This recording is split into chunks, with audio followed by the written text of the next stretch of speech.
नमस्कार सर्वांना. आम्ही स्थानिक समस्या गोष्टीला सेवपाळ इथं आलेलो आहोत. आम्ही कस्टमर कोऑर्डिनेटर आहोत. म्हणजे बाबूगावसाठी काम करते, यात्रा मॅडम कळपसाठी काम करतात, उदय सर गाडीसाठी काम करतात, अर्चना मॅडम यवतमाळसाठी काम करते आणि साईनाथ सर उमरखेडसाठी काम करतात. तर जेव्हा आम्हाला इथे माहिती झाली की आम्ही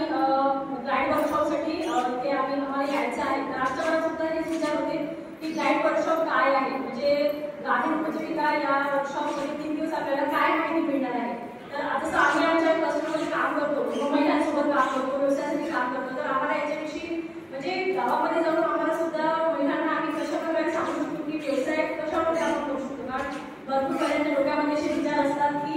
आपल्याला व्यवसाय करायचा आहे, पण त्यासाठी आपल्याला म्हणजे जे आपण 3 दिवसामध्ये आपण बघितलं तर काय कशा आपण नियोजन पासणं किंवा आपण कशी सुरुवात करायचं, काय त्याचं सगळ्या गोष्टीचा आराखडा तयार करायचा, या सगळ्या गोष्टीचं नॉलेज आम्हाला सुद्धा माहिती नव्हतं. तर या 3 दिवसाच्या वर्कशॉपमध्ये आम्हाला या सगळ्या गोष्टी शिकायला मिळाल्या. जसं पहिल्या दिवशी आपण बघितलं की जेव्हा आपण सगळ्या महिला इथे जमलेल्या होत्या, तर आपण इंट्रोडक्शनमध्ये हे बघितलं की ते महिला काय काय करणार आहे. जसं शिलाई मशीन करणाऱ्या होत्या, स्वतः शेती करणाऱ्या होत्या, त्याच्यानंतर काही महिला पार्लर करणाऱ्या होत्या आणि त्याच्यानंतर आपण हे सुद्धा बघितलं की आपल्याला जर व्यवसाय निवडायचा आहे तर आपल्याला व्यवसाय निवडण्यासाठी काय काय असणं आवश्यक आहे. म्हणजे आपण नुसतंच व्यवसाय करायचा आपण असा विचार करतो, पण व्यवसाय निवडताना आपल्याला पैसा पाहिजे, नॉलेज पाहिजे, नियोजन पाहिजे, ॲडव्हर्टाइजमेंट पाहिजे. जसे आपण हे मुद्दे काढले होते, या मुद्द्याच्या आधारात आपण 3 दिवस या सगळ्या गोष्टी आपण निवडल्या आणि आपण त्या केल्या. तर याच माध्यमातून आम्हाला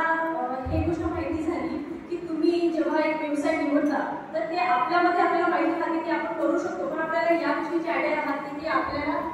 जसं आपण घराप्रमाणे म्हणजे आपण असं एक नियोजन करत नाही की एक घर आहे तर आपण एका महिन्यामध्ये त्या घराला आपण किती गोष्टी देऊ शकतो, त्यानंतर आपल्याला क्वांटिटी किती लागते, कच्चा माल किती लागतो, खर्च किती लागतो, पॅकेजिंग, त्याच्यानंतर लेबर खर्च किती, आणि ह्या सगळ्या गोष्टी काढल्यानंतर शेवटी आपल्याला एक आपलं म्हणजे जे काय त्याला बजेट जे आहे, म्हणजे आपल्याला आपण जे नियोजन केलं होतं की आपल्याला समजा 10,000 लागणार आहे, तर 10,000 आपला खर्च किती झाला आणि त्याच्यातून आपल्याला पैसा किती उरलेला. या सगळ्या गोष्टी म्हणजे मला तरी खूप छान वाटलं की मी 3 दिवसामध्ये या सगळ्या गोष्टी शिकले. आणि मी म्हणजे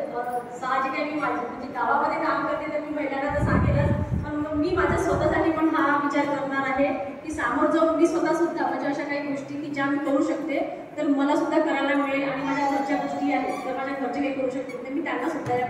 त्यानंतर मॅडमला